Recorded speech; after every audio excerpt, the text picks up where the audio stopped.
Today on Under the Classic Rock, the beginnings of heavy metal as we discover the thin vein that started it all. Crank it up because I'm dropping the needle on some old Steppenwolf. Drive down, mama, let your boss man see if you can howl just like a dog for me. You know I smoke a lot of grass. Oh Lord, I popped a lot of pills.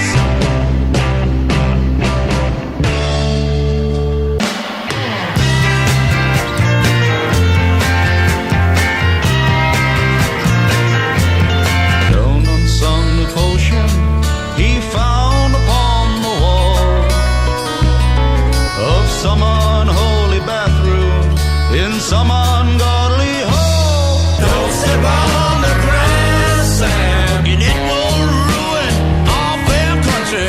Don't be such an ass and well, it will hook your soul and Johnny. You're so full of bull and all will pay the difference. Some rock bios have Steppenwolf forming in Toronto, Canada, a city that pack leader John Kay spent some time in, but it was Kay's association with Dunhill Records producer Gabriel Meckler that got them producing demos in Los Angeles that got Steppenwolf up and running in 1967. When you think of Steppenwolf, the band's two songs, huge top 10 songs, come to mind. They've gotta. Both released in 1968, Magic Carpet Ride and Born to Be Wild.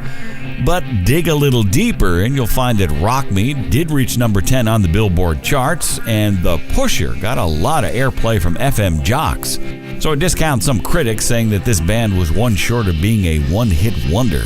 One-hit wonders don't sell 25 million albums. Now the common denominator in Steppenwolf's success? John Kay, the band's highly intelligent leader for the past 40 years. Hey man, yeah, I'm John Kay. How you doing? Right, yeah, sure. Kay was born in Germany and migrated to Canada with his family and learned the English language by listening to Canadian and American disc jockeys. It's 9 o'clock. This is Howard Hoffman. Oh, get 'em, Howard, baby. Kay is technically blind. So, as a kid, he didn't do all the sports playing out in the streets as others did during their formative years. Instead, he plopped himself down in front of a radio and sunk his soul into music. We stood on a beach at sunset. Do you remember when? One of Kay's early musical vehicles was a folk rock band called the Sparrows.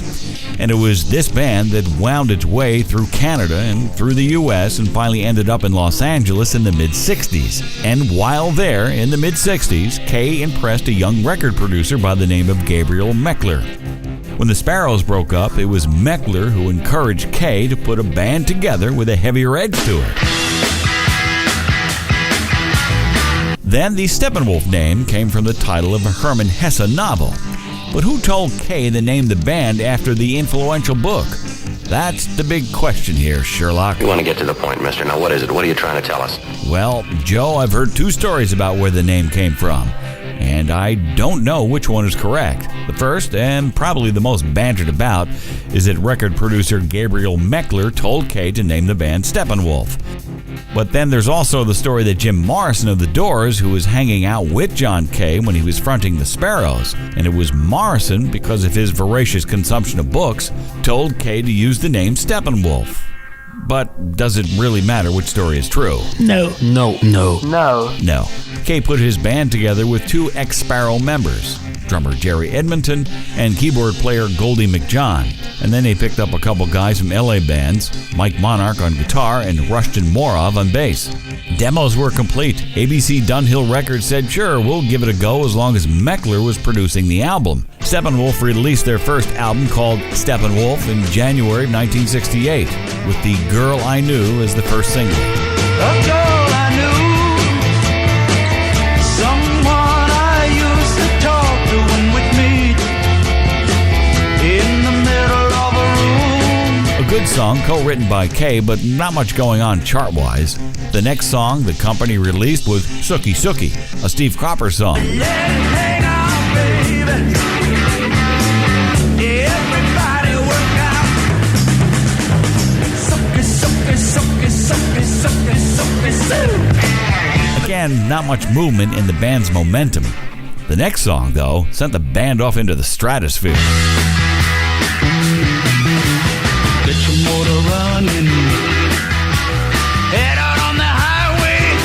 After Born to Be Wild, the band quickly got to work on a second album in late 1968 called Second.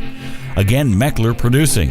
It contained the band's next mega hit. Why don't you come with me, little girl, on a magic carpet ride?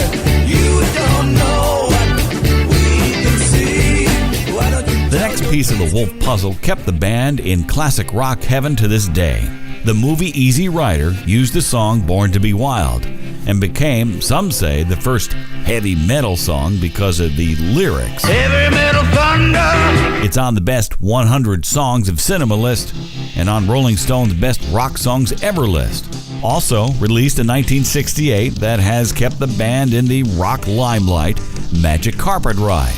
It has gone on to appear in more than 20 movie soundtracks, plus remixes galore by other artists. In 1969, the band started to change. Bass player Rushton Morov left and was replaced. The next album, At Your Birthday Party, was released in 1969 with the top 10 hit Rock Me. She asked me, baby, I could share a sorrow for all the men that try to treat her wrong. Though just a baby awaiting her tomorrow. It's rock me, baby, all night long. By the beginning of the 70s, original members started to depart. Producer Meckler went on to produce other bands like Three Dog Night, and in 1972, the band took their first retirement. Since then, there have been reunions, with John Kay putting the band back together when it suited him. And in 2017, the band is still doing some shows, with Kay being the only original member still playing in the band. Some true and false before we pull the wool off this wolf. True. The band's version of The Pusher, a Hoyt Axton song, was used in the movie Easy Rider. And false, the Chicago theater company called Steppenwolf, started by actor Gary Sinise, was not named after the band. It was named after Herman Hesse's novel. For Under the Classic Rock, I'm Bill Hemberger. Thanks a lot for listening. I do appreciate it. You can download this podcast from iTunes, Stitcher, iHeartRadio, and Google Play. See you next time on Under the Classic Rock. Hey, man, you didn't let me talk, man. Who are you? I'm John Kay, man. You know, the Steppenwolf guy, man. No. I don't think so. All right, this is enough of this. Yeah, man. No, man. Let me sing for you here. No. You don't know what the sea can be. All right, no, man. Why don't Get you this come guy with out of me, here. little girl, man, on that magic carpet ride? Yeah. Cut it.